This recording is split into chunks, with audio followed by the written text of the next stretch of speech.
আসসালামু আলাইকুম বন্ধুরা। আশা করি সবাই ভালো আছেন। আমার চীনা আসছে আজকে বিরিয়ানি দিয়েছি ভাই। বিরিয়ানি দেখেন, বিরিয়ানি ওরা বিরিয়ানির মতো খাচ্ছে। মাশাল্লাহ মাশাল্লাহ, একদম 1 ঘন্টা যে সাফা করে দিবে ভাই। এত ফুলকপির পাতা খায় ওরা, কবি খায়। হ্যাঁ, কবির পাতাগুলো আমরা দিই যখন 10টার পরে দিই আর কি।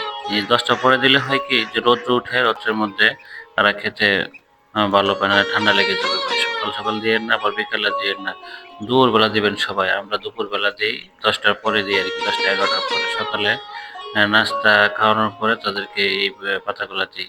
মাশাল্লাহ, সুন্দরভাবে খাচ্ছে একবারে। কতক্ষণের ভিতরে শেষ হয়ে যাবে দেখবেন।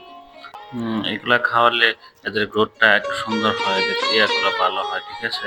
হ্যাঁ, বিরিয়ানি গুলো খাওয়া হলে আর কোনো খাবার দিব না। একদম আমরা সন্ধ্যার আগে আরেকবার খাবার দিব, আর একবার রাতে আরেকবার খাবার দিব, ঠিক আছে? হ্যাঁ, এইভাবে খাবার খাওয়ালে হাঁসের স্বাস্থ্য ভালো থাকবে ইনশাল্লাহ। তো সবাই দোয়া করবেন। আসসালামু আলাইকুম।